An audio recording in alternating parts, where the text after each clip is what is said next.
This is a report in Time magazine that's linking high rates of autoimmune diseases in women with traits they're often praised for. This is Self-silencing is causing women to die prematurely. It's making women sick. It's affecting women's health. That self-silencing, that don't talk, just accept, just keep quiet, even when you're hot, even when you're sad, even when you don't even want the situation at that point. Most of the time they advise women just keep quiet, accept, just say yes, or you cannot even express yourself. All those tiny little things that looks like there's nothing wrong with what you're doing is actually affecting women's health. Most women usually have this autoimmune disease, and all this autoimmune disease, cancer, and all of that, all these have been linked to the fact that women have this self silencing stuff and all of that. Let me show you some videos and studies shown about this particular conversation. Then we'll come back and discuss. But I'd like to know your thoughts about this down in the comment section. Respectfully, as always. a report in Time magazine that's linking high rates of autoimmune diseases in women with traits they're often praised for, like being agreeable, extreme selflessness, and suppression of anger. The article cites research going back decades that show this in different ways. One study found that women who silenced themselves during fights with their spouses were 4 times more likely to die than those who spoke their truth. Another one found that the core theme among female patients with depression was a tendency to self-silence, and traits like compulsive caretaking, pleasing others, and suppressing their self-expression in order to achieve intimacy and relational needs. Now think about that. Self-silencing in these cases are almost starting as a survival strategy to get one's needs met. But this strategy is also the very thing that ends up eating away at survival. But the bottom line is this: when we push our feelings down and when we push our own needs aside for the comfort of others, our own health suffers. And society will even reward us for it. Yeah. Because society praises that person who never says no and gets everything done, and it celebrates people who never makes a fuss. But the truth is that these virtues are actually slowly killing our own selves. So what's the answer? We need to protect ourselves. We need to stand up for ourselves, because no one else is going to do that for us. Quite the opposite. The people around you will actually benefit from you not doing it. But this takes courage. It takes awareness. It takes listening to our bodies to know that the feelings and the emotions inside are signals rather than inconveniences. We need to set boundaries even when it disappoints people, and we need to protect our needs instead of abandoning them. Now, this takes practice, especially if you're coming from a place where you've been conditioned to do otherwise, and it takes choosing ourselves over and over again over the comfort of others. And at first, it might feel selfish, but it actually is not selfish, because only when we are healthy and happy ourselves, we can truly show up for others and help them too. So stop self-silencing, give yourself a voice, give your needs a voice, because it really is the way to stay alive and healthy. I don't know who needs this reminder today, but for all women, being disappointing might actually save your life. I work with so many high-performing women, and almost every one of them is scared of letting people down. We are taught to be nice, to be chill, to give, to smile even when we are tired, angry, or hurting inside. But here's the truth nobody tells you. Women are way more likely to get autoimmune diseases, more likely to live with pain, migraines, anxiety, depression, even more likely to die after a heart attack. Not just because of our bodies, but because we keep silencing ourselves. When you bite your tongue in a fight just to keep the peace, when you say yes even though every part of you wants to say no, when you shove your anger down instead of asking, what do I need right now? that silence doesn't just go away. It shows up in your body. It chips away at your health. One study even found women who stayed quiet in conflict were 4 times more likely to die early than women who spoke up. So yeah, sometimes the healthiest thing you can do is disappoint someone. Say no, set the boundary. Let your anger guide you to your knees, because your body is always keeping score, and you deserve to stay alive long enough to enjoy the life you are building. If this hit home, take my free quiz in the bio. Which people pleaser are you? Find your pattern so you can finally break the cycle. Behaviors such as not setting boundaries, fear of disappointing people, people pleasing behaviors can have detrimental effect on people, especially women, because we live in a culture that really praises and reward women who self-sacrifice, women who say yes to everything. In our Ghanaian society, the expectation is that a woman is supposed to endure and suffer. We see on this app women who deliver a baby and the next day they are in the kitchen cooking. They are doing all kinds of this manual labor when they should be resting, when they should be sleeping. When you go into the comment section of those women, you see how people are praising them, calling them the example of what a woman should be. However, this is very detrimental to a person's health. It has been linked to autoimmune diseases.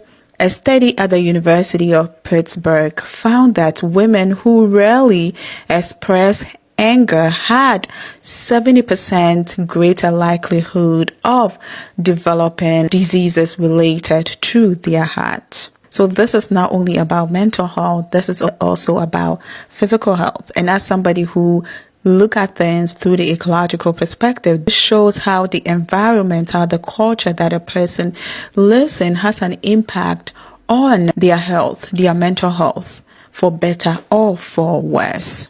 This is a report in Time magazine that's linking high rates of autoimmune diseases in women. Maya Angelou once said that there is no greater agony than bearing an untold story inside you. Society praises women for being kind, agreeable, selfless, always accommodating, but those traits, when they come at the cost of silencing yourself, can actually destroy your health. Yeah. There's research showing this again and again. Women who stayed quiet during conflict were 4 times more likely to die than those who spoke up. And studies show that self-silencing is one of the most common traits among women with depression. And other traits like people-pleasing, swallowing your emotions, and putting others first above yourself are tied to higher rates of autoimmune conditions. So here are some things that I've learned to stop my self-silencing. First, I learned to protect myself by speaking up, even if it makes others uncomfortable. And it means setting boundaries and keeping them, especially with people who push them. It means also letting your emotions be signals instead of stuffing them down. Finding safe outlets to express your story. Maybe it's journaling, maybe it's art, maybe it's musical movement, and in this case, for me, it's social media. Also being able to advocate for your needs, because silence isn't neutral. Silence builds pressure, and it wears down on your mind, and it shows up in your body. However, when you express yourself, that's what keeps you healthy, whole, and alive. So my reminder to you is this: don't silence yourself. Don't bury the needs for the comfort of others. Give your story a voice, because as Maya Angelou says, there really is no greater agony than carrying an untold story inside you. And sometimes sharing that story is exactly what saves you. Self-silencing is causing women to die prematurely. It is so toxic a behavior that it actually impacts our physical well-being and is linked to things like autoimmune disease. 80% of autoimmune disease is in women. It also can lead to cancer, chronic fatigue, depression, eating disorders, and a host of other physical problems that can cause women to die young. Society is rewarding these behaviors that kill us. When we are taught to keep the peace, to manage other people's emotions, to not have anger, to ignore our boundaries, we are betraying ourselves, and that comes at a physical cost.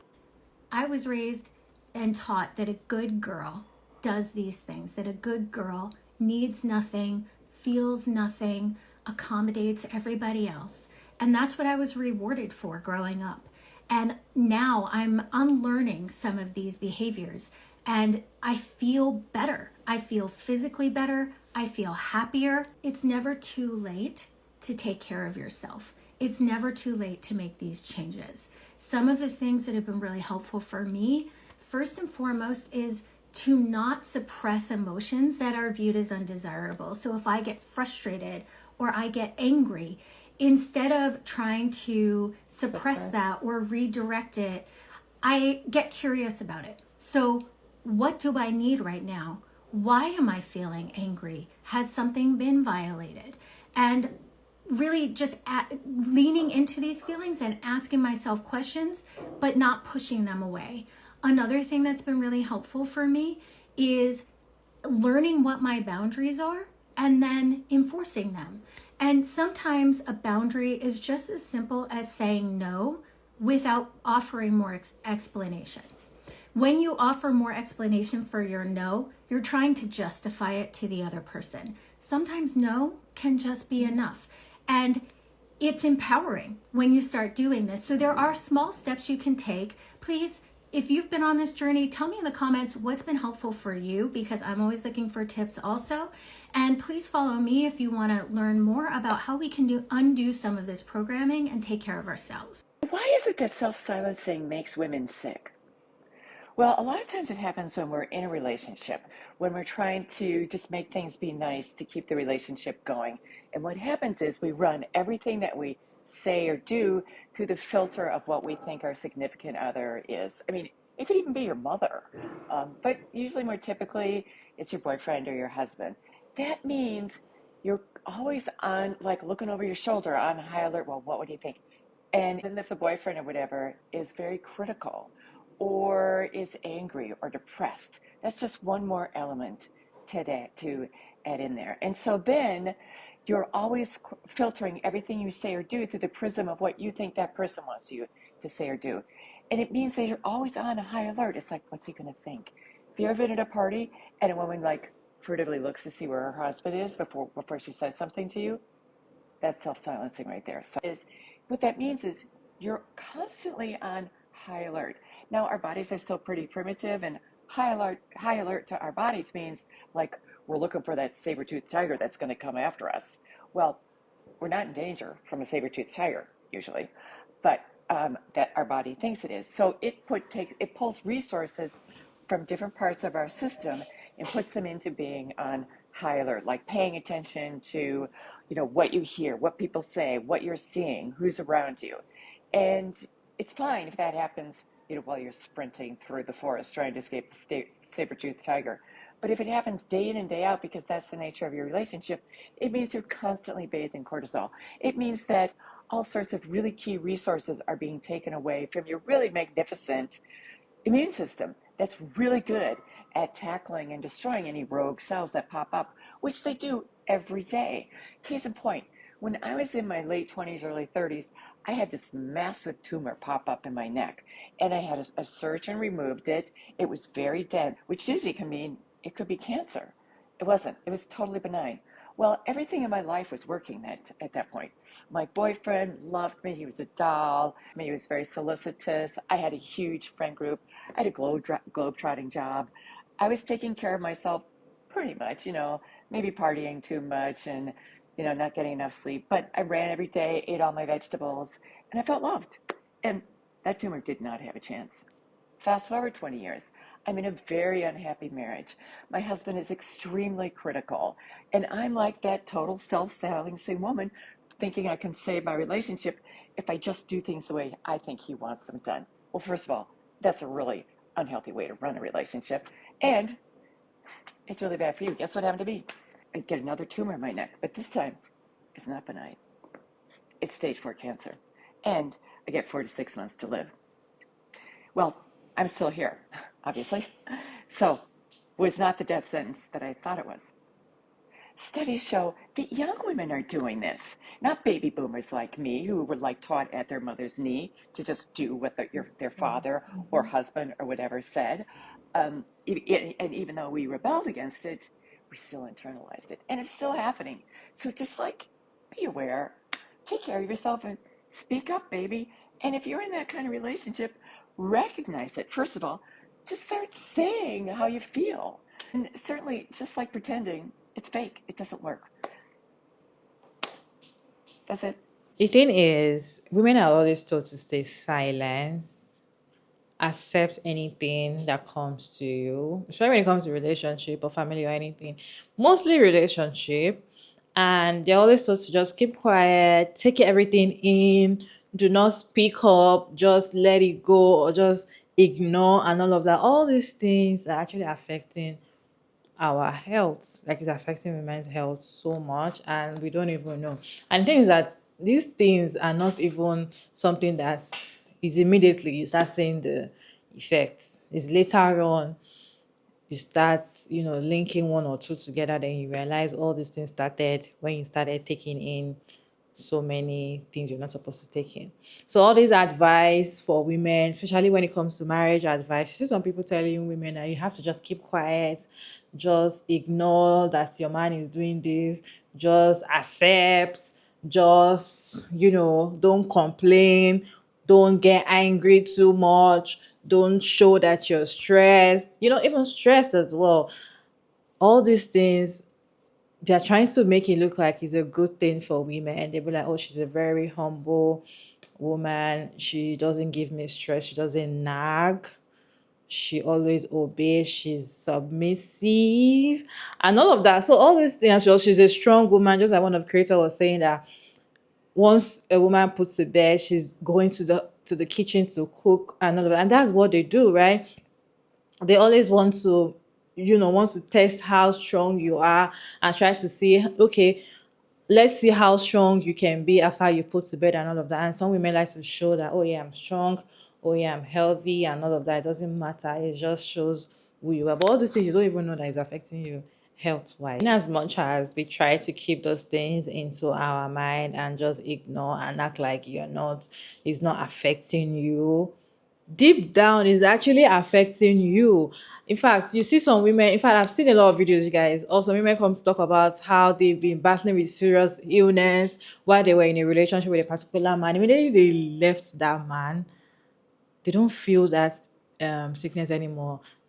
Is no longer there. It's like a miracle. Something that they've been battling for years. It might be constant headache, it might be something like maybe autoimmune disease as well, or something very serious, right? And once they left the relationship and they are free, they are now happy by themselves and they are on their own, they really don't even experience those sickness anymore. They are free. And all this is linked to you being stuck and staying silent, not talking, not speaking your mind, not expressing yourself. And there's some people in relationship that they cannot even express themselves. Their husband does not allow them, or their boyfriend don't allow them to express themselves. All this kind of relationship, all this kind of situation are very dangerous for us women. So you find yourself in that kind of situation and you're always holding back to things, you don't want to talk just for you not to annoy somebody, even though you yourself you are not happy with it. Just think about the long run. It might be okay now all the time, but later on, what if you develop something very serious that does not have a cure? Anyway, you guys, what was your take on this video? Let me know your thought down in the comment section. Respectfully, as always, Sugar Mary Davis, and thank you all so much for tuning in. I hope you enjoyed this one. Please like and share and subscribe, and I'll see you in my next one, guys. Bye.